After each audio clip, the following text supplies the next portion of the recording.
would just like to finish something off which belongs to this family. Okay. And I want to finish it completely. Okay, let's see. Today, but I've written it down. Okay, let's see.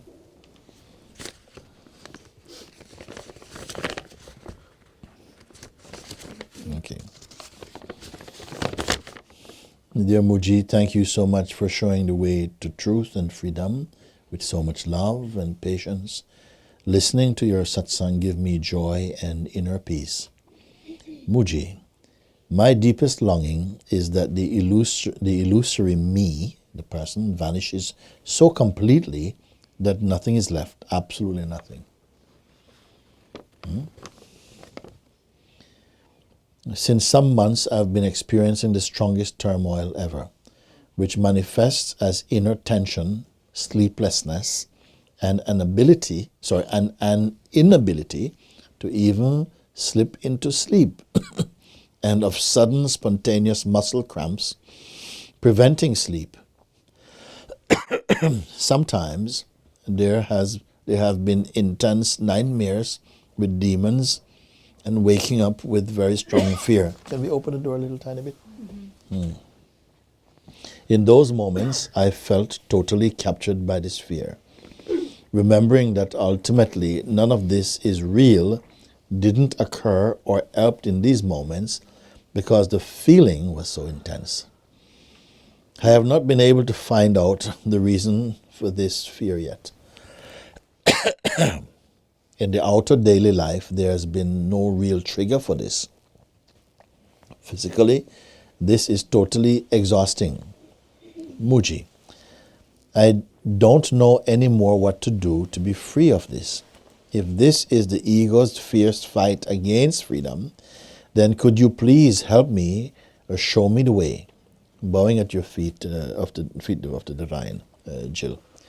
P.S. There also is a force inside which didn't allow me as yet to find my home physically and come to rest. I've been moving extremely often, approximately about 25 times in 10 years, and still don't have the feeling that I finally found my place, which is also exhausting. Okay. My deepest longing, I'm going over now. My deepest longing is that the illusory me vanishes so completely that nothing is left, absolutely nothing. Okay?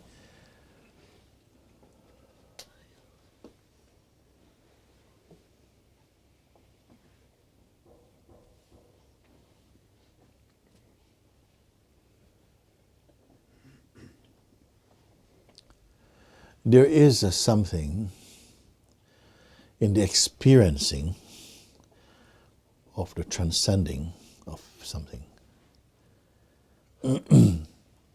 Because someone had once asked me, Mooji, please, I want to be 100% sure that what you said here is 100% sure. I said, hey, it's not going to happen. Because it's only the mind that knows 100% and 60%. Your heart doesn't know anything about these things. And the mind will let you be 98% sure. He says, I give you 98, I'll keep these 2. When those 2 is going to give you hell. You see? So it is understandable as a sentiment. I want to be so absolutely, as you said here. My deepest longing, we can put it back now if you want to put, come in, Darshan. My deepest longing is that the illusory me vanishes so completely and nothing is left, absolutely nothing.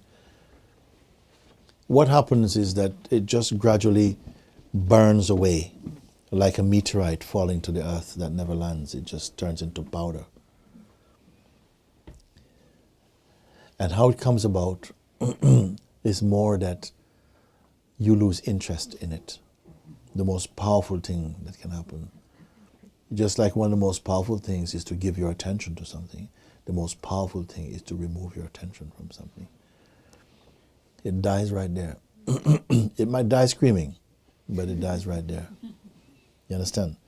Because we've been feeding this thing, and the minute something becomes insignificant for you, it perishes. It doesn't exist anymore for you. This is why the mind is jumping. It's always auditioning for your attention. It's always to try and keep this amusement going. If it's not kept up, you see, it will just naturally fade away. This is why it's so much in the picture. It's trying to catch you. Hey, good morning. Come on, let's go. You know, it's like, don't give you one moment. Because the minute you find out who you are, he's gone.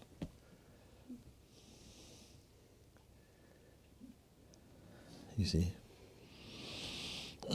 Since some months I've been experiencing the strongest turmoil ever, which manifests as inner tension. All this is produced by the mind.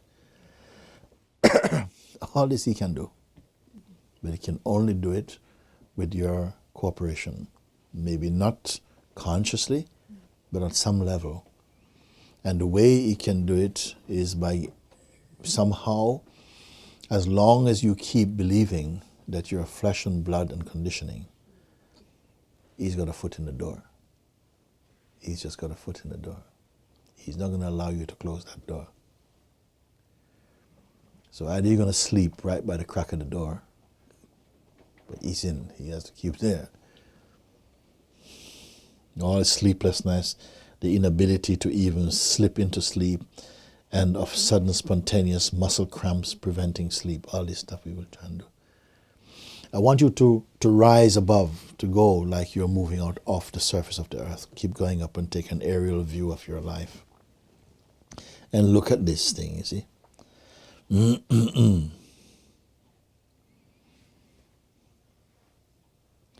Sometimes there has been intense nightmares with demons and waking up very strong fear. In those moments I feel totally captured by this fear.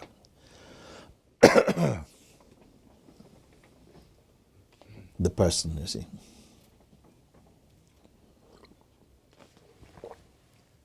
He's going to hold you into personhood. Hold you into personhood.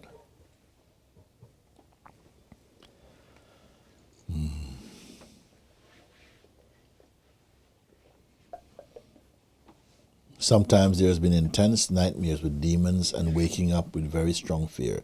In those moments I feel totally captured by this fear. And in brackets, remembering that ultimately none of this is real, didn't occur or help me in those moments because the feeling was so intense. Of course. You remember later, right? No. I've got you. Yeah. I have not been able to find out the reason for this fear yet. The reason for this fear is the attachment to life. We are attached to life, it's not just to life, in fact, because you know what? You are life.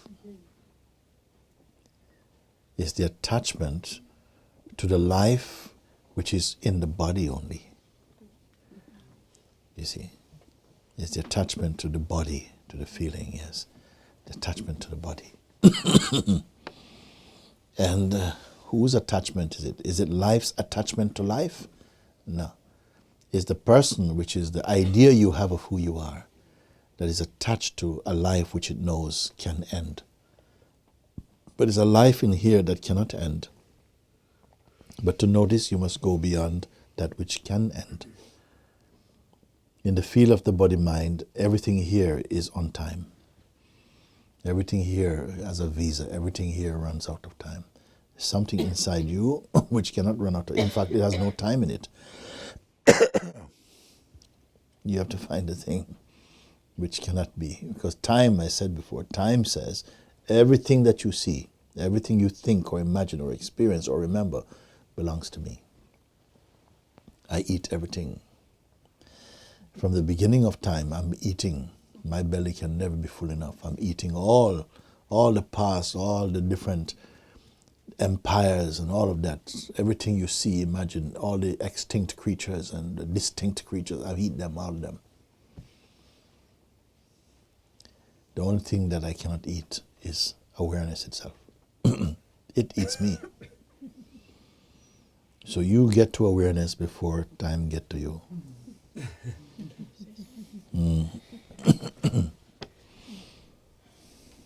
What I really don't don't understand is from time to time I have already been given the grace to find that timeless being, and I know it's the most beautiful thing beyond even beautiful. It's and so from one part of me is so much torn towards that beauty, that on the conscious level I'm ready to give everything. But when you were totally in that, which part of you belonged to that? When you really were in the state of the full realization, how much of you was in the realization? All of you, or a portion, or a part, or what? I found that there's no I and no amness. Yeah. This I found.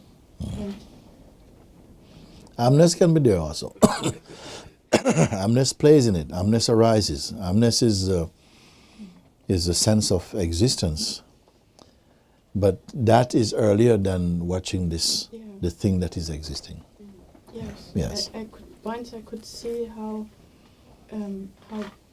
it comes out of nothingness, the being and the consciousness, and also the You can't see it now? It's a but then story. So No, forget the but then.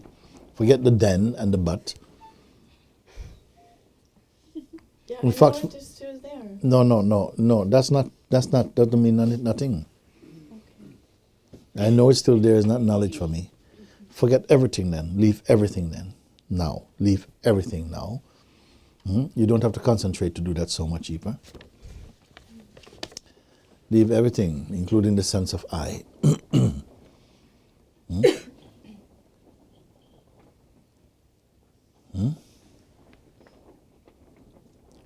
Leave everything. Hold on to nothing at all. Hold on to nothing as though anything is important. Don't hold on to anything at all for now.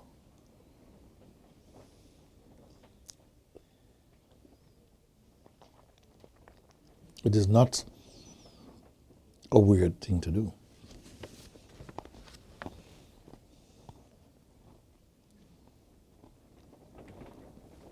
When you stop holding on to any concept, functioning still continue.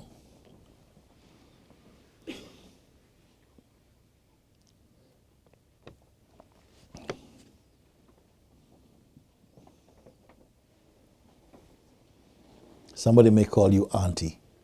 Auntie so and so and so. And you respond, yes, my darling. It's okay, here you go and stuff. For that moment, you're auntie. Afterwards, are you still auntie? When you're with your boyfriend or something, are you auntie? No, you're not auntie at all.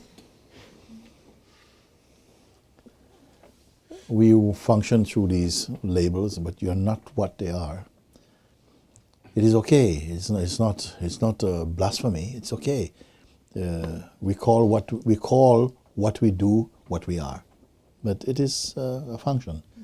It is okay, at a superficial layer. But when you deeply identify with them, you restrict and limit your being.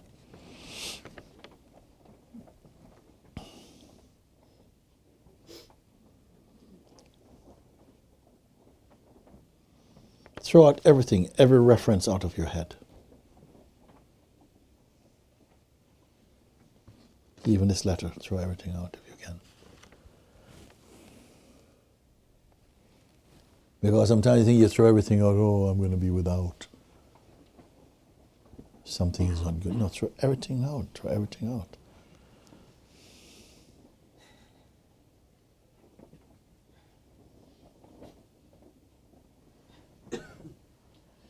If these dreams come and stuff, it's got nothing to do with you. It's not even your body.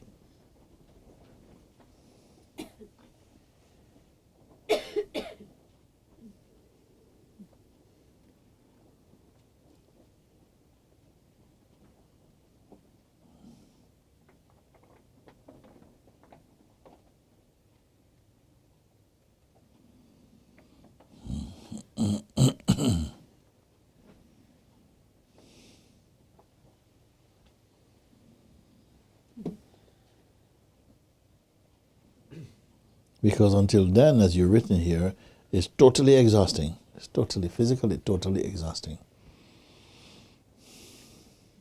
Totally physical. What value is it? It's totally exhausting.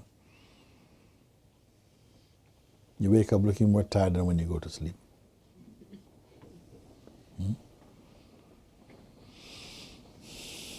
Mooji, I don't know what more to do to be free of this. I'm telling you now. If this is the ego's fierce fight against freedom,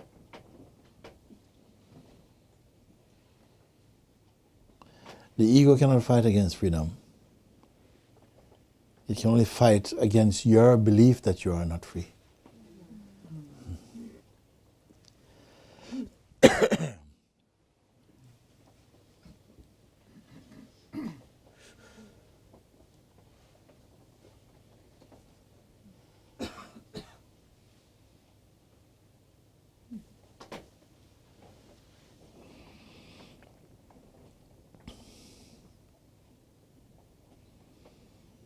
So this is something for you, should be great joy. Don't keep anything for a moment. Don't keep anything.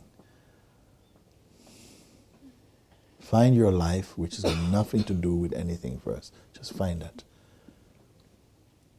Find that which is even beyond the pulse of your heartbeat. It's not even inside the pulse, even behind the pulse, even.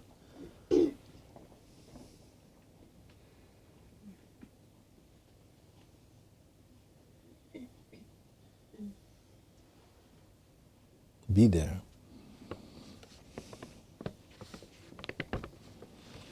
It's not searching for any partners or anything to sustain it. No mechanics live there.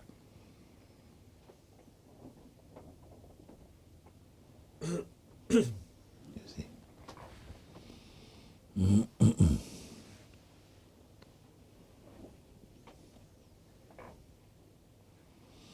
But will this wear off? If you find a place, I want somebody to find this place, be there in this place, and tell me if it can go away, or if it can fade, or wear off, or if there can be any problem there. And if you are dead there, go there, and I want to see if, when we look at you, we go, oh my God. Oh, she's gone. Oh, never mind. No, I want to see if anybody is going to be, we have to go and bury you. In this place,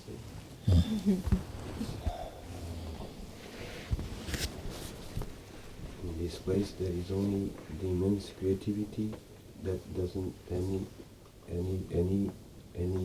thought of it. It doesn't affect this. So start from the first thing you said. In this place, what? There is only the immense, Immense creativity. Immense creativity is flowing out from this. Carry on. And in this immense creativity, I am present.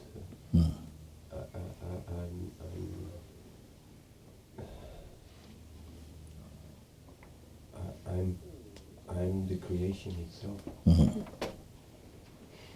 I don't know. You can say you're the creation itself, but you also must be the witnessing of the creative functioning also. You're aware of that going on, and you're aware that also at one place you are not creating anything at all. It's happening by itself. Yes. You can have both. You can have the sense I'm creating, and also I'm beyond creating and creation also. You see it. It's not something that you're believing actually. When you're silent, it becomes very clear for you.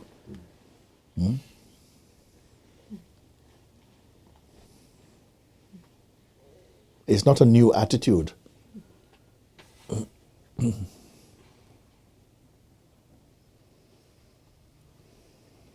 And surprisingly, your presence carries fragrance of real humility and kindness and unstoppable joy.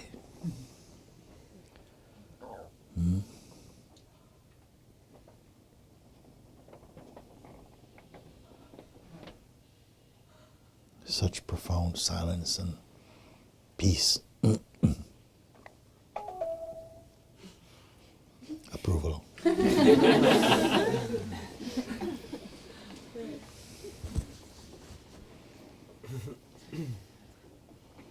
Thus you can say, sometimes you hear people say, doing but not doing. Moving but not moving, actually.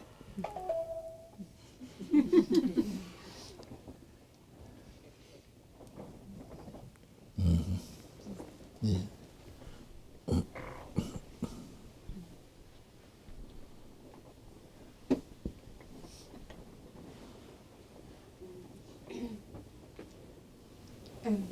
I was just noticing in this place that something still wants to hide something which is shine actually. Still kind of, I don't know. You said that even in this space there still appears to be something that still wants to hide. But that's a small thing. There's still some little bubble, some little thing is still pushing head up. It's like, I cannot be like this. Yeah, that's just a thought. I who cannot be like this? Is it this that is saying I cannot be like this? Or some other thing saying I cannot be like this? Because a voice arises, says, oh, but I cannot be like this. And who is it speaking to? Who is it speaking to? I cannot be like this. Oh yes, I can't. And right there, you produce a self that cannot be like this. And because we have done it over and over, you have produced many eggs of yourself. And each one, I just can't do that. I just couldn't stay there, Mooji. I couldn't stay there. I said, you don't exist. Where did you come from?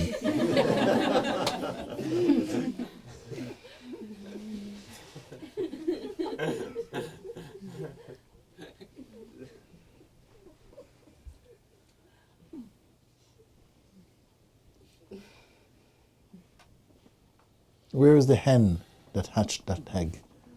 Where is it? Nobody knows, nobody can find. Just they arise. These thoughts arise in consciousness, and something from consciousness arise with them, like belief. And when they connect together, they produce this illusory person who says, with this body, I just couldn't do it. It was too much for me.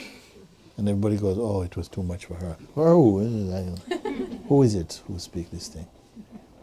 Who is speaking these things? Who is having these thoughts? Who is making these decisions? Introduce. Introduce this one.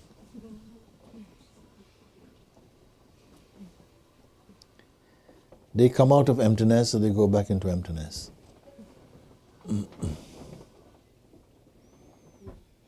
Has anybody ever seen a thought in jail or something? Or lonely, waiting for somebody to claim it? It also comes as feeling. As feeling, yes. You see, unless the toast is buttered, we tend not to want it. So the thought comes, and comes with the buttering of feelings, with the feeling as well. It makes it more, it makes it more near, and then a bit of jam on the butter.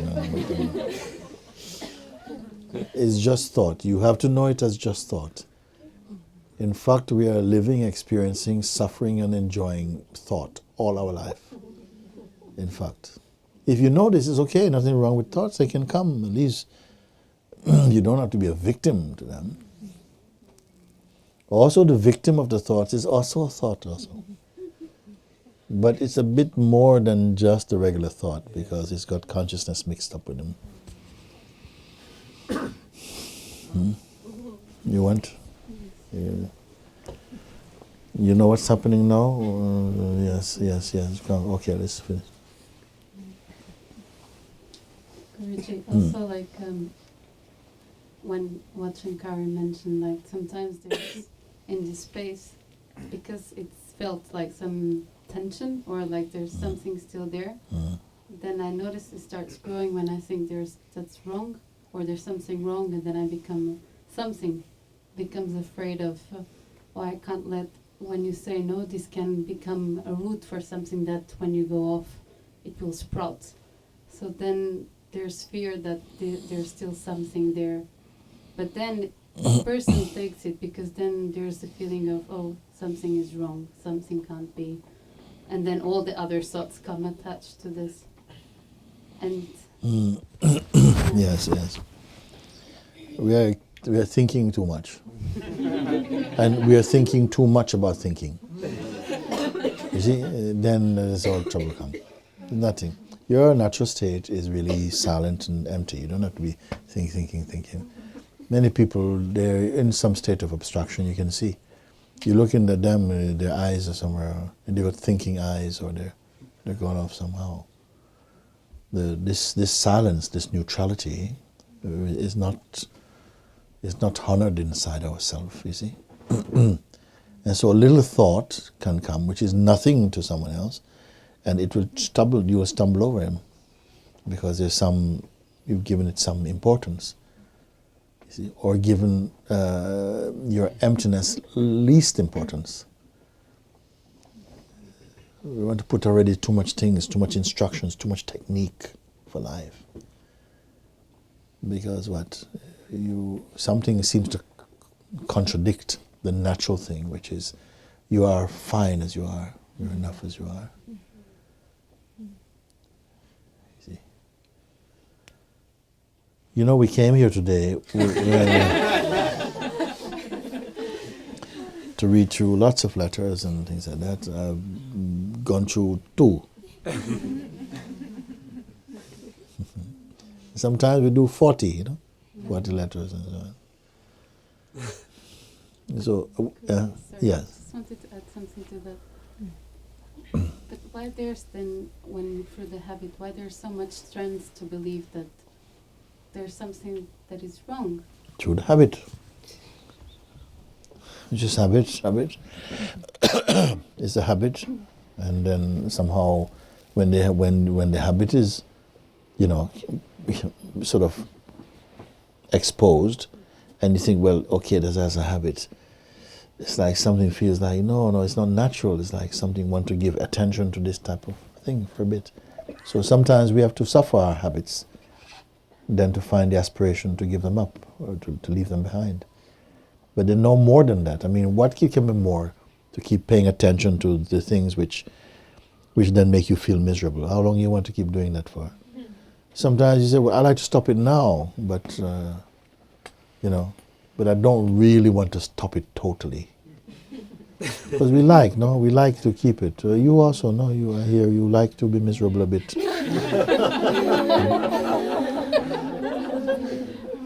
And like this, and she's dedicated to feeling miserable.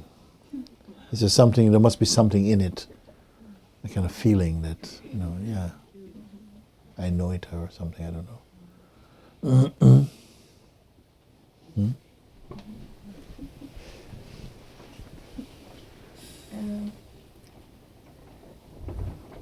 I see that there's also this trying to get out of it, and it's all the efforts also to understand maybe here come also from this trying to get out of my misery, and maybe that's why it's not working, because I still try to do it as a person. Yes, I mean, you don't need to try and get out of the misery. You just need to remember who you are. You just need to just acknowledge your real place, that's all. And then after that you can say if you have to get out of something or not. See if there's anything there for you to get out of.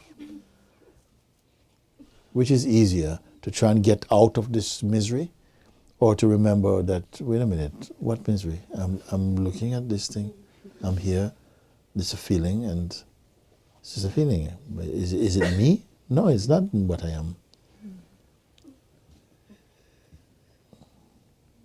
Because your mind has grown accustomed to resistance. The more you try to do something, the more it grows. It likes friction also.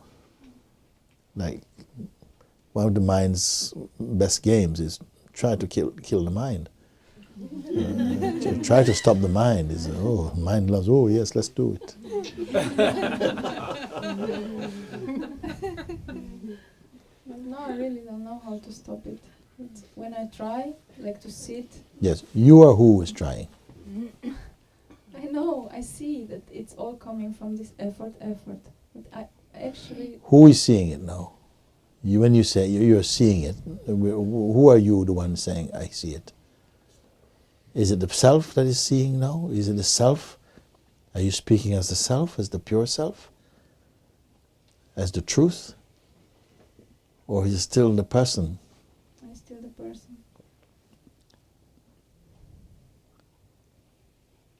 It's like a thief giving testimony to his own. Hand on the Bible, I swear to tell the truth, the whole truth and nothing but the truth. Yes, but did you steal this Bible or not? I swear I'll tell the truth, the whole truth, and nothing but the truth. Are we going to take the advice of the very thing that is creating all of this? Right? Or are we going to take the testimony?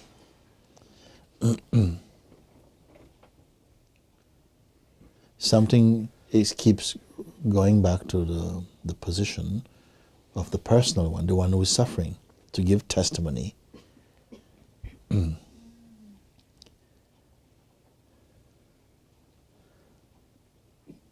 And yet he's still saying, yeah, I see I'm not this. I said, yeah, but why is your words? Your words should have power here. I'm not feeling any power from you. The words on the surface as words, they're okay.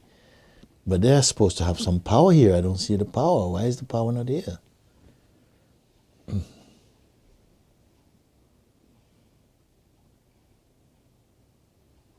It's like that. We have to check, why is the power not here? We have a blackout and we go and put back and the electricians have come and tested. The power is here. Why is no light? Why no light? Oh, the bulb is blown. Oh, I have to change the bulb. Why is it that you're speaking like that? Like, I see that I'm not that. It should stop there, something. There's a power in that if you truly see something.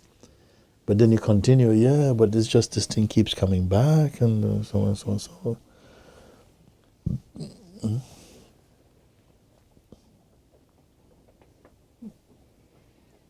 Then it shouldn't matter if it seems to come back because you know that it's an illusion, isn't it?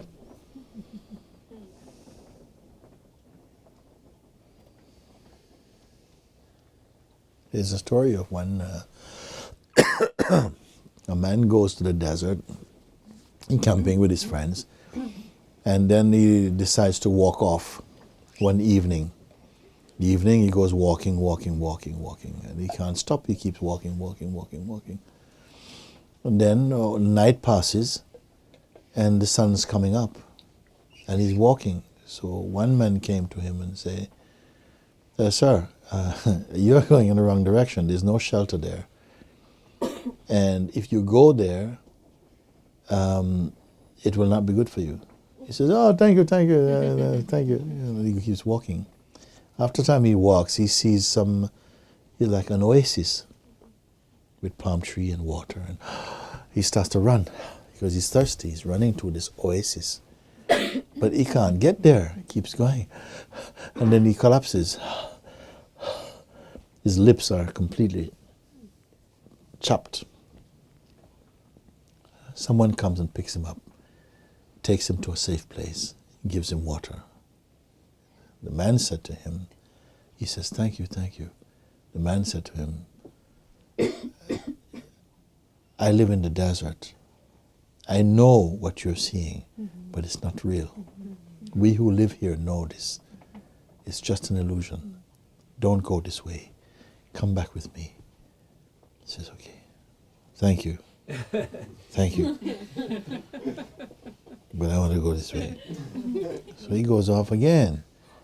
And after a while, it's very, very hot. He has his handkerchief around his head, Englishman. And then he sees again this water.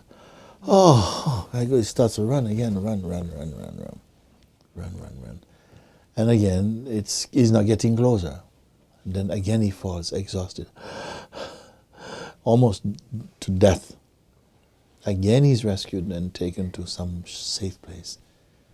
When he recovers, a man says to him, Sir, I've been watching you for a while. You are going in the wrong direction. There's nothing there. Only death is there.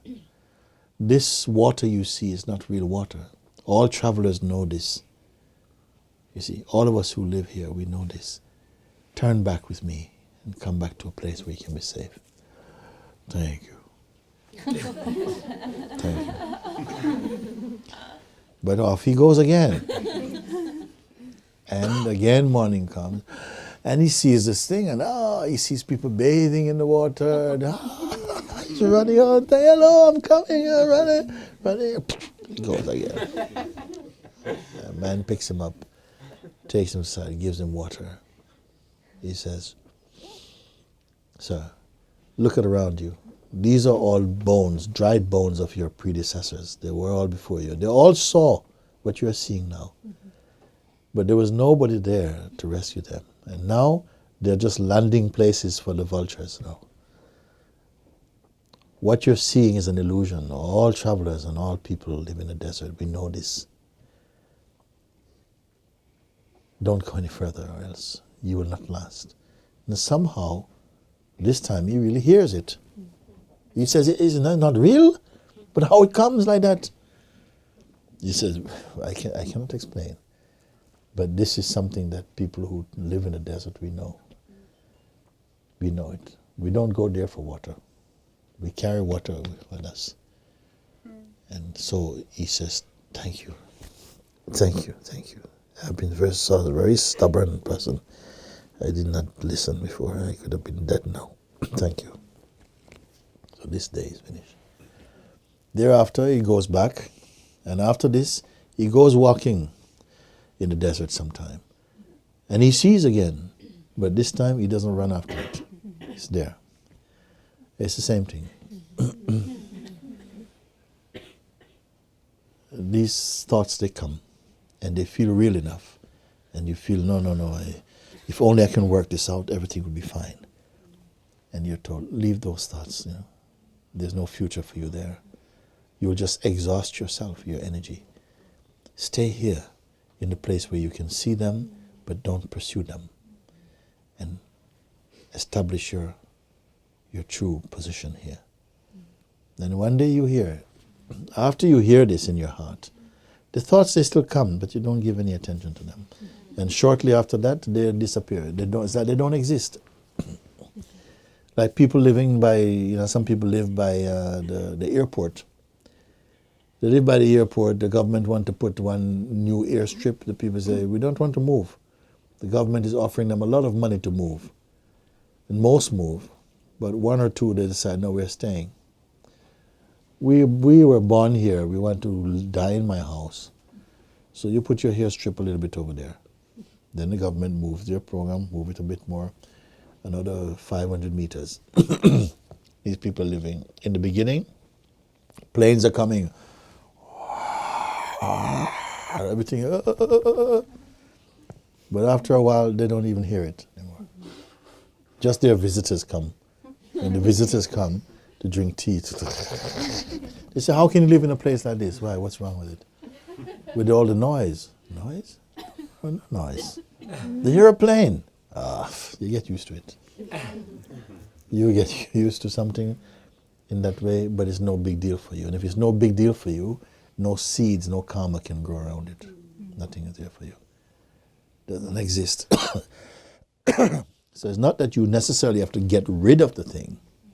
You've just got to lose your interest in it.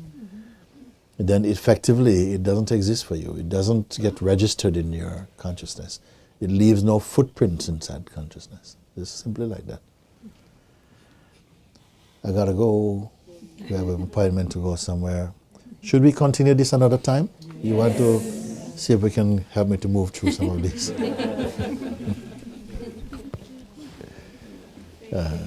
Thank you.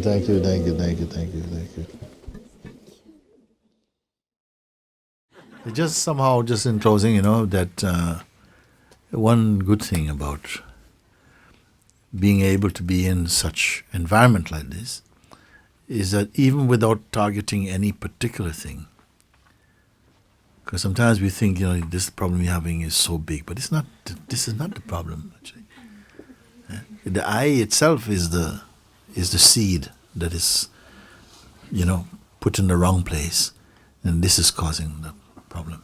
It should have been a fruit tree, but it turned out to be weeds right now, and we're just correcting this thing. So just in being somehow, moving in your life in this kind of climate or this environment, this energy field of satsang, and a lot of these things, they just soak away by themselves. They just disappear. You don't need any case history about it. It just vanish, and then you see that it was totally unreal. You're not missing it. You're like, oh my God, where's my problem? I can't find it. It's just gone. And you know it because you automatically know you're in a much healthier state of being. So much happy, so light, which is our natural state, is lightness and full of peace, naturally happy. Why are we running around searching for things to enjoy? Because you miss yourself. You miss your own happiness. This is what it means to enjoy yourself. You miss your own happiness. So then you start to look to try and enjoy things which you can only get momentary happiness from them. But yourself is, unchanging happiness, you see. So at any time of the day you wake up, you are you. Just like any time of the day we check in, you are you. In the same way, you are happy, you're empty, light and full of joy, wisdom is there. Without doing any special exercise. It's just the nature of yourself is like this. Okay.